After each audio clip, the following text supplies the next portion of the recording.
Hi children, welcome to English video class. This is Jyoti. Okay, we are in the supplementary reader now children. I taught you 5 lessons, up to now 5 lessons over for you, and we completed everything now children. So I showed you the animations also for the first 4 videos, first 4 lessons. So please children, this Golu grows a nose. How did Golu get a trunk? We understood that. So this story is very funny and interesting now children. So please, I want to show you the animation of this lesson also. So please watch this children. Please watch this and please understand the lesson children. Thank you all. Thank you. Bye.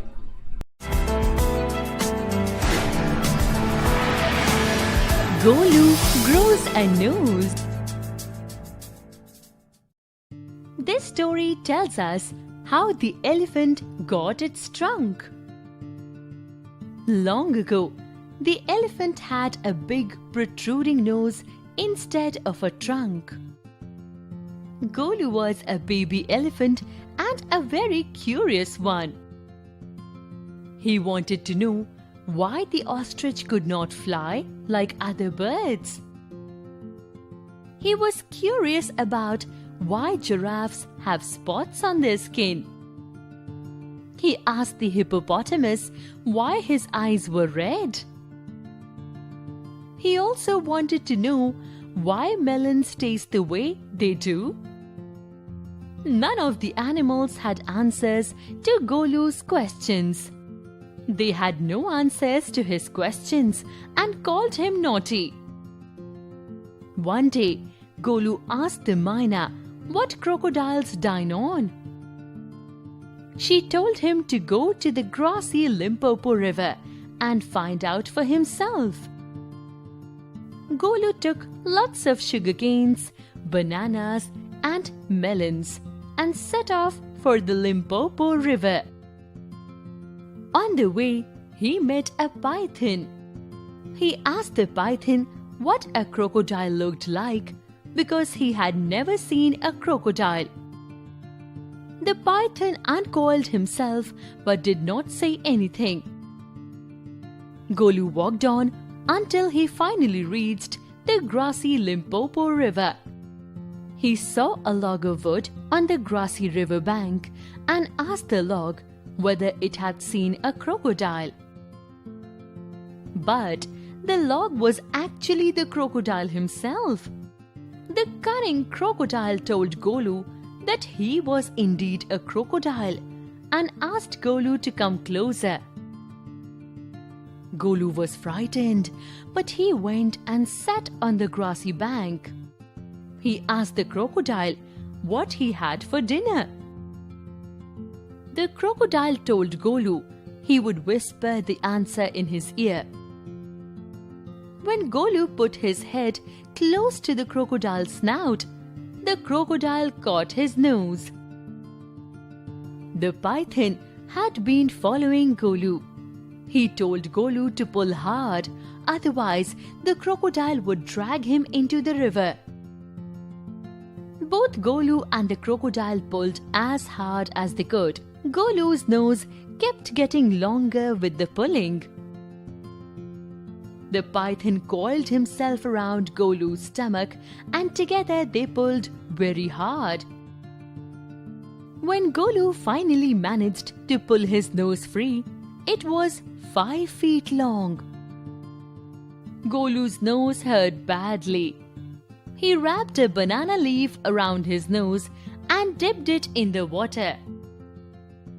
After 2 days, the pain in his nose reduced, but his nose did not shrink. When a fly stung Golu on his shoulder, he slapped it with his long nose, which was now a trunk. He plucked a big bundle of grass easily using his trunk and put it in his mouth after dusting it off. Next, he picked up some mud and splashed it on his head. The python helped Golu see the many benefits of having a trunk. Golu thanked the python and left to return to his family. Long, long ago, the elephant had no trunk. He had only a bulgy nose. as big as a boot. He could wiggle it from side to side, but couldn't pick up things with it. There was a baby elephant called Golu. He too had no trunk, but only a bulgy nose, as small as a small boot. Golu was full of questions. He asked his tall aunt, the ostrich, Why don't you ever fly like other birds? Then he asked his tall uncle, the giraffe. What makes your skin so spotty? He asked his huge uncle, the hippopotamus. Why are your eyes always so red? He asked his hairy uncle, the baboon. Why do melons taste like melons? The ostrich, the giraffe, the hippopotamus, and the baboon had no answers to Golu's questions. Golu is a naughty baby, they said. He asks Such difficult questions. One day, Golu met the Mena bird sitting in the middle of a bush, and he asked her, What does the crocodile have for dinner? The Mena said, Go to the banks of the great grassy Limpopo River and find out. Golu went home. He took 100 sugar canes, 50 dozen bananas, and 25 melons. Then he said to his family, Goodbye, I'm going to the great grassy Limpopo River. I'll find out what the crocodile has for dinner. He had never seen a crocodile and didn't know what one looked like. He met a python and asked him, Have you ever seen a crocodile? What does he look like? What does he have for dinner? The python uncoiled himself from the branch of a tree, but said nothing. Golu politely helped him to coil around the branch again and said goodbye to him. Golu moved on, eating sugar canes, bananas, and melons. After a few days, he reached the very edge of the great, grassy Limpopo River. On the bank of the river, he saw a log of wood.